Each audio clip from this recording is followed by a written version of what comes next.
Believe it or not, just a few short months ago, the United States economy was the strongest in the world. Then Trump took office, and in just 8 months, inflation has now climbed up to 2.9%, well above the Fed's 2% target, and unemployment is at the highest level in 4 years.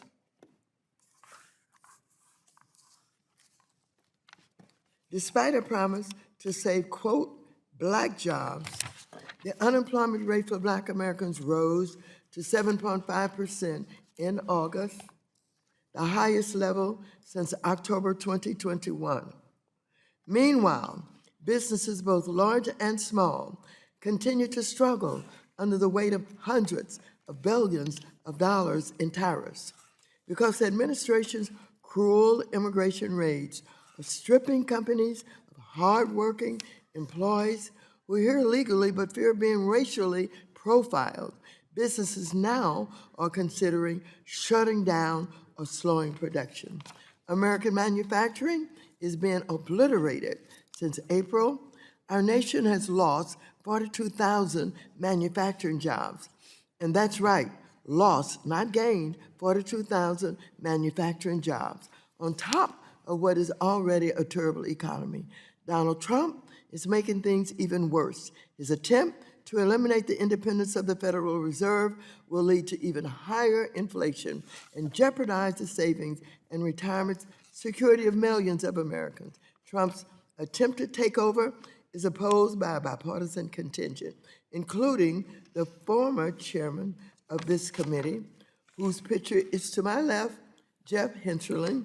Unfortunately, I'm still waiting for Republicans on this committee to stand up for Congress's own constitutional authority, not the president's, to oversee the Fed. Instead of addressing the real pain facing Main Street, Republicans are advancing legislation that just gives Wall Street a blank check at a time when families are already struggling. It wasn't enough to eliminate the Consumer Financial Protection Bureau.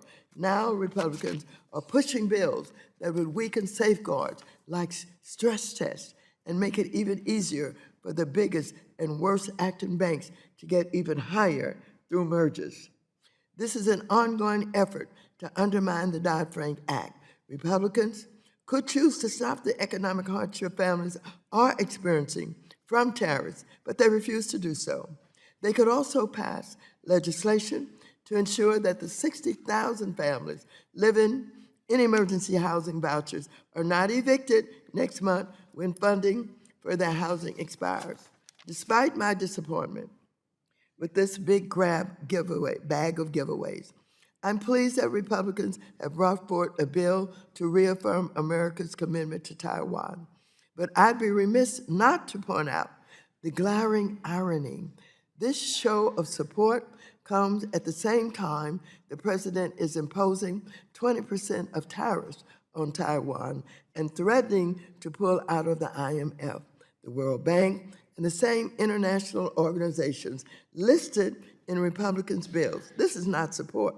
If we're going to pass this bill today, I expect my Republican colleagues to call on the president to reverse course and stand for Democrats. Stand up with us.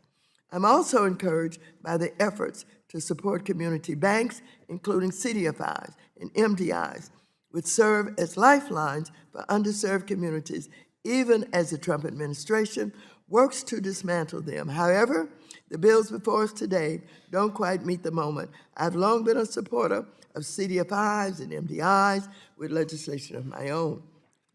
And if we really want to help CDFIs and MDIs and all small banks and credit unions for that matter, we need to reform deposit insurance. Republicans and Democrats, including over in the Senate as well as Secretary Bassett and even Vice President Vance, all agree that this is long overdue, especially after the failure of Silicon Valley Bank highlighted why reforms are needed. So I hope this committee is able to consider reforming deposit insurance before the Senate passes a bill and the House becomes a rubber stamp. I yield back.